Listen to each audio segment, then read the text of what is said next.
Okay, you know how this story starts. In the beginning, there wasn't shit. Literally, nothing but void and darkness. And that's how the darkness liked it. It wasn't until God decreed, turn on the lights, that things got nasty.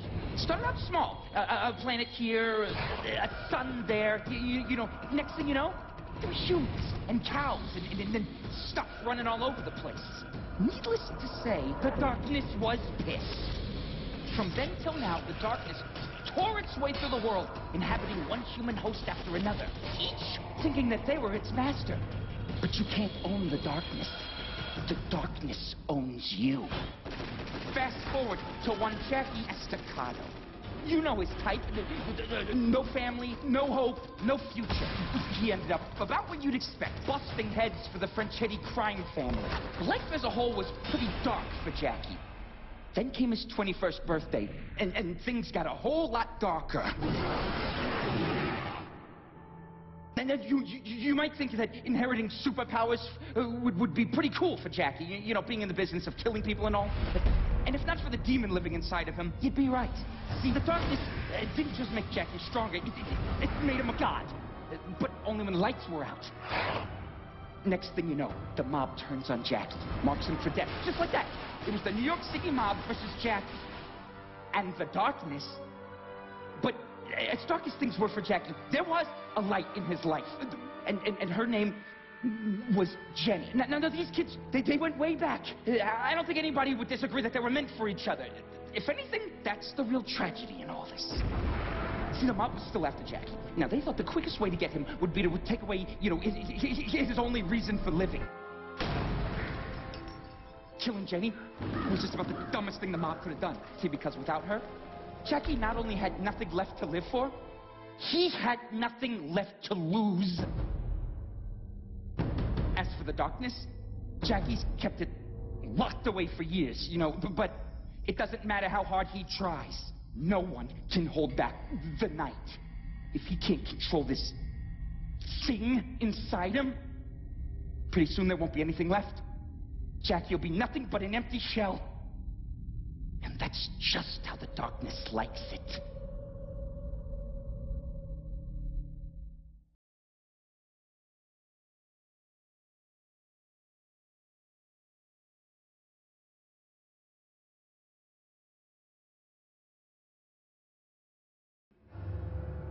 Right around the time he died, my father said to me, Jackie, you can't outrun your fate, but you sure as hell gotta try.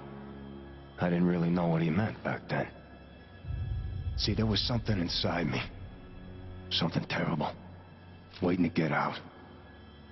And when it did, it made me watch the only thing I ever cared about. Get her brains blown out right in front of me. Then it gave me the power to make things right. The kind of stuff you only see in your worst nightmares. The killing only made it stronger. Harder to control. Eventually, I found a way to bury it.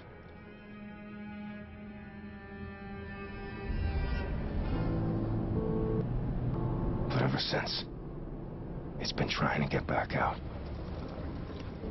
It calls itself the Darkness.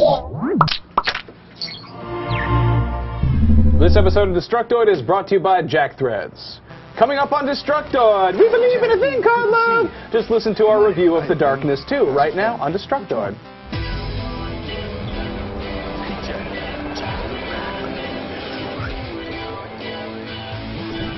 Welcome to Destructoid. I'm Tara Long. And I'm Max Scoville. Happy Tuesday, Max. It's Tuesday. You know what that means? Our second review for today. Hopefully you guys already saw our Kingdoms of Amalur Reckoning one, which we put out sometime today. I don't know which one's coming first, but we got two for you because it's 2 for Tuesday. And today we're going to talk about The Darkness 2, which I was personally excited about. Now, this review should hopefully provide 2 different perspectives on the game. One from me, a person who happened to be really into the first game and has been excitedly anticipating the sequel, and one from you, who is maybe not so familiar with the first game. You played a little bit, but like for the an most part, you're a newcomer. First one, I think. Yeah. You know. Now, fortunately, it's clear that the developers put care into making sure that even people who haven't played the first game can still enjoy the sequel and understand what's going on. So they start the game off with this previously on the Darkness thing, you know, like what they do on 24 and shit. Just a little clip at the beginning to give an overview of the events from the previous game. Incidentally, they also let you change the difficulty settings at any point in the game. So, you know, if you start to feel like things are too hard, you can bump it down a notch. There's 4 difficulty levels overall, so I thought that was pretty good. Now, the story picks up a couple years after the last game. Jackie's now the head of the crime mob family, and his dead girlfriend, Jenny, is still dominating his every waking thought, frequently showing up in flashbacks or hallucinations and then disappearing moments later. As the story progresses, we start to see a more troubled version of Jackie emerge as the darkness really starts to take control of his mind, providing for some unique and interesting plot twists along the way.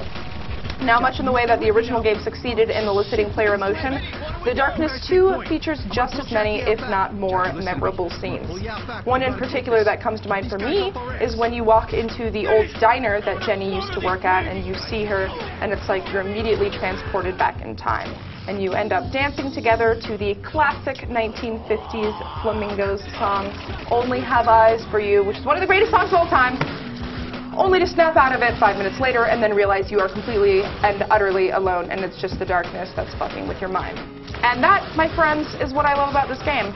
The writers really excel at making you feel like you're the one experiencing those intense moments of ecstasy and happiness, only to yank them away moments later. Yeah, that was kind of a problem for me. Anyone who's ever accused comic books or video games of being an adolescent medium, they have some excellent evidence with The Darkness 2. Going from ripping dudes in half with your giant moray eel demon tentacles to lighting a candle for your dear departed girlfriend and then being consoled by your Aunt Sarah is kind of like playing as a moody teenager. You know, you go from just one thing to the next, lots of mood swings. That being said, I'm sure there are plenty of moody teenagers out there who will love this game. Jackie as a character is kind of an asshole. I have trouble feeling sympathetic for the loss of his girlfriend when he's a mobster who kills people for a living. And then these drawn-out emotional sequences where Jackie remembers slow dancing with Jenny are kind of counteracted by having a mini-game where you go out on the balcony and shoot pigeons with your friend Dolfo, like you did when you was kids. There is one scene which has Tone Loc's Wild Thing playing in the background and has your little Darkling sidekick running around and fucking dudes up. I laughed, and I wish the whole game had been that ridiculous. Now, my criticisms of the story aside, I fucking love the visual style of this game. It looks more like a comic book than any game I can think of, and if it was photorealistic, this would probably be the most gruesome and violent game I've ever played. However, the cell shading and oversaturation just makes it look like your average Top Cow comic. Now, in terms of the game's art direction, it's nothing too mind-blowing, but the heavy line work and stylized palette makes the game really fun to look at, and it is a huge improvement of what I've seen in the first game.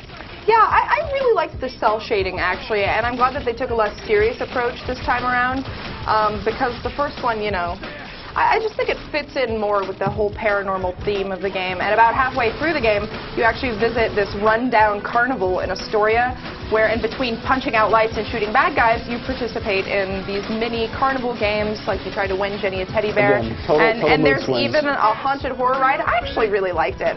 Small touches like that, for me, provide a nice change up from the action, and they kind of help inject some humor into an otherwise serious game. Press X to slow dance with your dead girlfriend and kiss her. Okay, that is not in the middle. Shut up. Okay. Max and I have some differing thoughts on the storyline. Either way, the combat was solid in the first game, and I think it's safe to say that it's even better this time around, thanks to your ability to quad wield.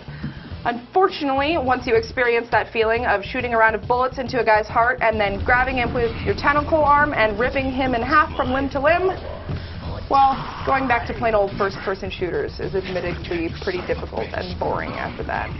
Almost better than awesome demon tentacle arms, however, is the addition of a much-needed skill tree. Scattered throughout the game are talent shrines, which let you use essence points that you get from killing enemies and eating their hearts to purchase upgrades and skills for your character.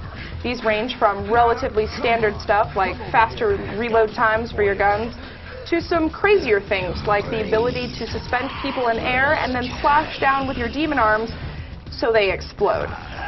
Just, you know, fun stuff like that. In addition to the weapons and ammo you find lying around, there are also hidden relics throughout the levels, which are basically the lore of the game, and that they don't really serve much purpose other than for storytelling and netting you a few hundred extra essence points, which you can use to upgrade your character.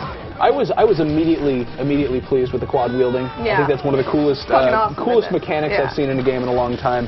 And after leveling my shit up with the skill tree, I only became more pleased. I mean, it's like a skill shot system from Bulletstorm, kind of crossed with the gravity gun from Half-Life 2. If they had a baby together, and then that baby could just like vomit bees at people and open up black holes that would suck people into them and kill them. It's crazy, but it's also super intuitive. Yeah, no, it's easy to pick up. It's really fun easy to to use. pick up. In the first game, you had your different sidekicks, the little darklings running around, and they did different things, and you had to pick which ones you wanted. It was more of like a micromanaging mechanic than an action mechanic. In the Darkness 2, you have the one darkling who goes around the whole time, and he's attacking enemies and saying lewd things in a bad Cockney accent while farting and urinating acid on dead guys.